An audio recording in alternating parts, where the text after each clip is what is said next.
waxaan ka bilaabayaa odayaasha nabadoonnada ah oo hoggaanka u ah dadka halkaan fadhiya waxaan leenahay odayaal wanaaggii iyo khayrkii iyo dadaalkii aan nala garab taagnaydeen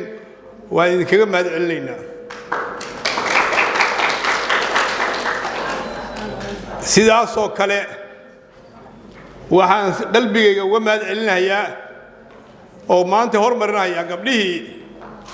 qaarra safarka ku yimid qaarra deegaanka joogay shukran shukran shukran shukran shukran shukran shukran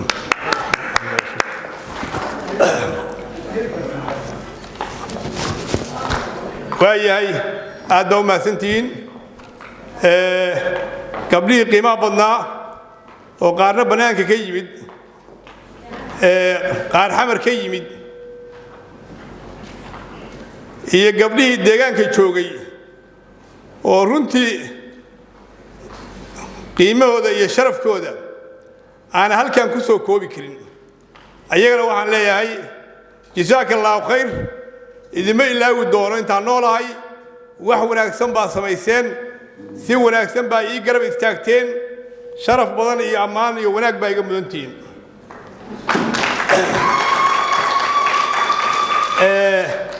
tiimkii xamarigala yimid dhammaantood iyagana waxaan leeyahay oo halkan waqti dheer ba ila joogay iyagana waxaan leenahay mahad iyo sharaf baa mudantihiin waxaan rabaa kulligayo anoo codkiinna ku hadlaya inaan u mahad celinno ergadii dahabka ahayd oo doorashadii sharafta lahayd oo Soomaali oo dhan iyo gobolka iyaga iyo magaca iyagaba kor u qaaday ergadii ka qayb qaadatay oo halkaan fadhida iyagana anoo magaciina isticmaalaya iyo kaygaba waa u mahad celinayna waxaa samayseen wixii ummadda Soomaaliyeed oo dhan ay u baahnayd waxaa samayseen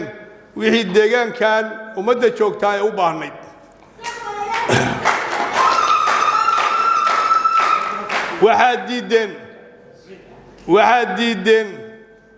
waxaad diideen wixii aan saxda ahayn iyo qaabkii selection-ka ahaa oo dadka iyo dalka Soomaaliyeed lagu dhibaataynayay kuwa diiday baa tihiin waxaad muujiseen Soomaalidu inay qof la soo bixi karto ayadoo codkeeda dhiibanaysa waxaan ku faraxsanahay idinka iyo aniguba xildhibaankayagii Cabdiraxmaan oo noo soo baxay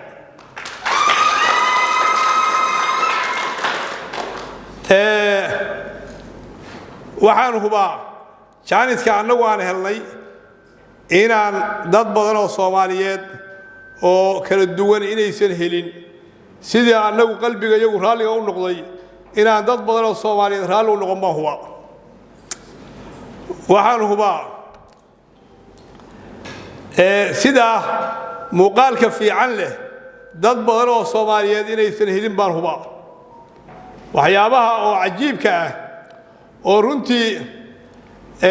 aan maalmihii u dambeysay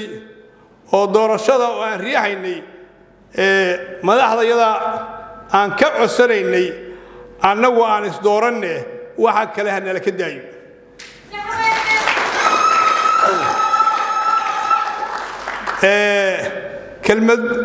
kelmad aan aad ula yaabay oo aan waqti badan xasuusnaan doono oo madaxweyne maxamed axmed kaariye uu nagu yiri annagoo number badan ah ma aha wax qof lagu qarsaday maraan u tagnay wuxuu yiri idinku waxaan idin weydiinayaa muweyna idaacadaha iyo telefishinada iyo doorashooyinka waddanka ka socda ina war ka hayn waxaana leedihiin annagu xorriyad baan wax ku dooranno xagee ka keenteen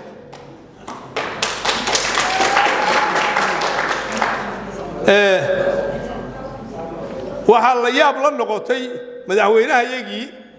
inaan rabno inaan isdooranno oo wax kale aan rabin la yaab bay la noqotay xaqiiqi leh ragga arinta joogay way fadhiyaan ka been sheegi maayo haddaan been sheegayo raggaan oran doona warkaas sax ma وعلي هل حلالي هل حراني محلي نريح حلال ما نشو هل يا هل بولي نريح حلال ما نشو ولا هذا الناس دورن وعبد الرحمن وكان أنا وأنا دورنا أنا سوق قارين يا سوي لنا مثلا صح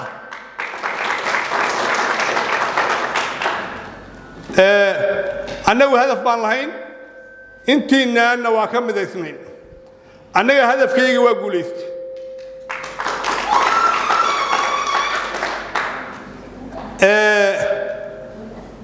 تيم بالهين واسكو عرنين سياسة دان سؤال مقدار بولا برينا هلا وصعرينا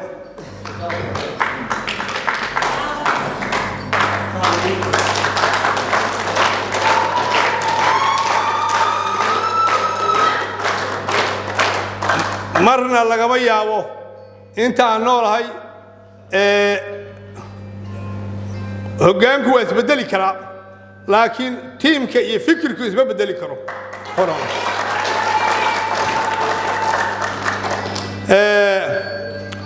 هرا وصعرينا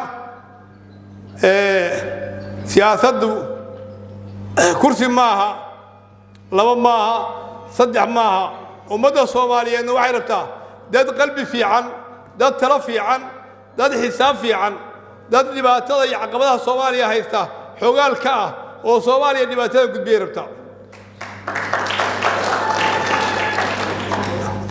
أنا إنسي وأنا هاي شني شغلنا قبل ما يو